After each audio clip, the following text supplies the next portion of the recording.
So Debbie Wasserman Schultz just got done spewing a bunch of garbage, and it compared the Sanders supporters to Trump supporters. She just did that. And we all know that's a lie. We all know there was no violence in Nevada. There's not a picture. There's not even a drawing of a chair being thrown. Didn't happen. That's all made up. She goes on with Wolf Blitzer, compares Sanders supporters to Trump supporters. And here's what Van Jones has to say about that.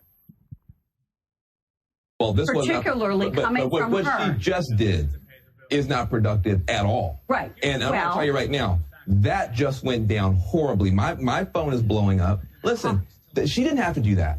I'm going to tell you right now, she says that Bernie's adding fuel to the fire. She just added fuel to the fire. The problem that we have right now is that there has been this concern on the part of Bernie's people that the DNC has been on Hillary's side. Yeah. That we had 3 debates and they were hidden on Saturday at 2 a.m. because they were trying to protect Hillary Clinton. Right.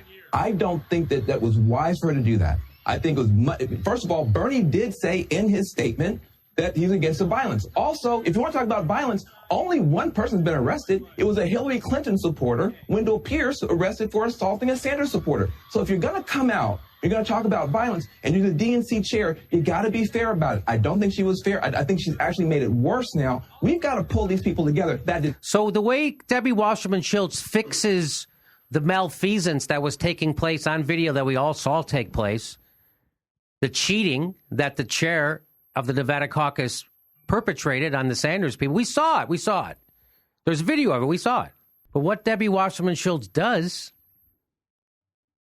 instead of trying to fix that, she adds more corruption and lying and unfairness and unethical behavior on top of it, right on camera. She lies. She repeats lies about violence. Didn't happen. So she compares Sanders supporters to Trump supporters. That's what Debbie Wasserman Schultz is doing to try to fix this situation that happened in Nevada. What she's doing to fix it is to keep lying, pour more, piss off the Sanders people even more, call them more names. You couldn't be a dumber politician to do that. You couldn't. What's in it for you? You just got 2 votes. You got 2 you got 2 pledged delegates out of this. That's what you guys got out of it. So I've said this about Hillary Clinton. She's not only she's a flawed candidate, horribly flawed. She's a horrible politician, meaning her instincts are wrong all the time. She can't even even when she's telling the truth, it looks like she's lying. She always looks like she's parsing her words because she is. And nobody can. No. Same thing with Debbie Wasserman Schultz. She's just as bad a politician as Hillary Clinton. Oh, I think she's worse. She's probably worse. This is horrible. This is bad tactics. This doesn't get you anything. All this gets you is maybe what this reveals is that they're scared. Is that Debbie Wasserman Schultz thinks they need to really smear the Sanders people because they think Bernie might win in California and turn this thing around. That's what they're afraid. They're afraid she might get indicted, and then people will go to Bernie. This is fear. Are they freaking out? They're freaking out. Debbie Wasserman Schultz. I say. You know what I say? I say, don't freak out. What she's doing there is freaking out. That's freaking out. That's not someone who's confident of their... If she knew Hillary was going to be the nominee, why would she care? Why would she care? She's afraid. She knows she's got a horribly flawed candidate. And what does a bad politician do? A bad politician shows her hand, and she just showed her hand. She doesn't know how to be a statesman. She doesn't know how to do it. She's horrible. And how did she become the chairman of the DNC? Because inside.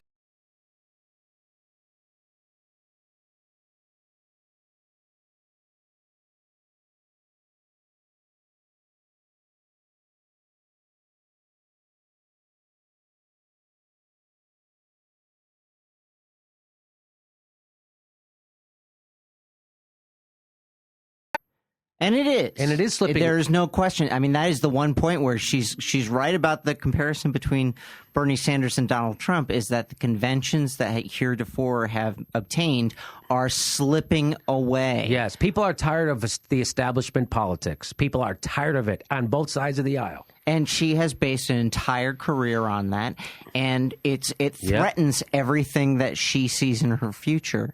It sure does. Oh, boy. And that's why she's doing this. Yeah. I should also just point out we're waiting to hear from Bernie Sanders. We expect to hear that within this hour. So we're So now Paul Begala decides to weigh in, and here's what Paul Begala says. What this says, I think, is that the Democratic establishment is a little panicky, and they don't know what to do here. You've got all these. Oh, that's not Paul Begala. That's I'll get his name in a second. Someone smarter. Streets. You've got people that are going to be on the floor of that convention using process for platforms and whatever else, and they're not sure how to handle this because they are getting increasingly terrified that if they do the wrong thing, people are going to go crazy on them. That's right. So that's a knucklehead they bring on to attract Trump voters, and even he sees it. Even he sees it. Even he sees it. Okay, and now I think is this Paul? That's right, and it's Senator Sanders who's the most important voice here. So here comes Paul Begala now. His voice has been inadequate. You may not like what David Wasserman Schultz says. They hate her anyway. So I don't know if she's pouring any fuel on the fire. I don't know. It doesn't matter what the chairman of the DNC says. There's nothing she could ever do. That's what he just said. Doesn't matter what she can be horrible. Doesn't matter. What? She could be a horrible politician. Doesn't matter. She could push away people out of the Democratic Party on purpose with a stiff arm. That doesn't matter. That's what Paul Begala just said. This is called mental gymnastics by people who are inside a bubble to try to justify what's happening. And you can't. He's a Democrat. He's a party player. He's an insider, Paul Begala. That's what this is about. Okay. Sanders needs to stand up. That's right, and it's Senator Sanders who's the most important voice here, and his voice has been inadequate. You may not like what David Wasserman Schultz says. They hate her anyway. So I don't know if she's pouring any fuel on the fire. Senator Sanders needs to stand up and unequivocally and solely condemn violence and threats. This is what a leader of a movement does. You talk about Gandhi. I'll set the bar. He did that. So again, now Paul Begala has to pretend he's not. So not only are they pretending what happened, it didn't happen. They're also pretending that Bernie Sanders didn't denounce violence. Of course, he did. He needs to come up there and denounce what didn't happen. Yeah, he needs to know what didn't happen. He needs to throw a chair and let them know. It didn't happen, Paul. A little lower. Bob Dole, 1996. He's that lower? Great speech. Senator Dole was. Now he's going to give a speech. He's going to say, "Look what Bob Dole did. This is what Bernie Sanders should have done." Listen to this. Receiving the nomination of his party, and he said, "We are the party of Lincoln, and if you don't welcome everyone of every color and every religion into our party, the exits are clearly marked." Right. Okay, he told the bigots to get out of his party, right. And it was a great moment of leadership. William F. Buckley did that with the John Birchers back in the day. Bernie needs to do that. I think it's Bernie needs to what? You're comparing again. He's comparing Bernie Sanders supporters to racists. He's comparing them. Somehow Bernie's got to get no. What Bernie's doing, it's fun. It's ironic because what he's saying is Bob Dole said this is a party for everybody. That's what Bernie's saying. Guess who's not saying that? Debbie Wasserman Schultz. That's what they're saying. This isn't for everybody. Bernie's not even a Democrat. That's what Hillary Rodham Clinton's saying. He's not even a Democrat. He's not even a Democrat. That's what they say. You know what Bernie said? I was at his rally last night in City of Carson. You know what he says?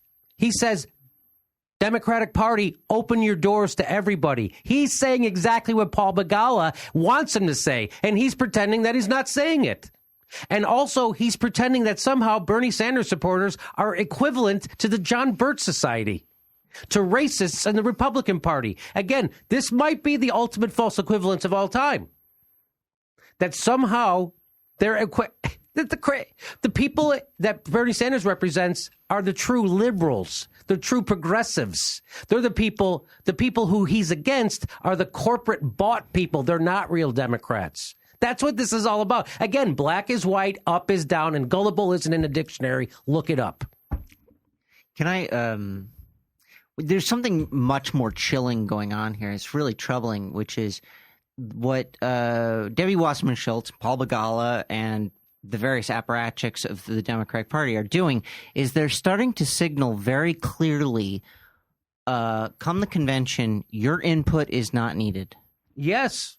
And that's Yep. a big deal. I agree. Because what is going on, part of what goes on at a convention is the formation of the platform itself. And if you see on the Republican side, Ted Cruz is still angling to get, you know, a lot of his things onto the convention. And by the way, he is, by the Republican standards, very welcome at that convention to have that input. What the Democratic Party is saying is, no, we've already got it. Yeah. We already nailed this one. You guys are not welcome. Yeah, that's what they're saying. That's Debbie Wasserman Schultz's message. So is Paul Begala. You guys, Bernie Sanders, you guys aren't welcome. There's the exits. That's what he just said that Bernie Sanders should say to his own supporters. There's the exits.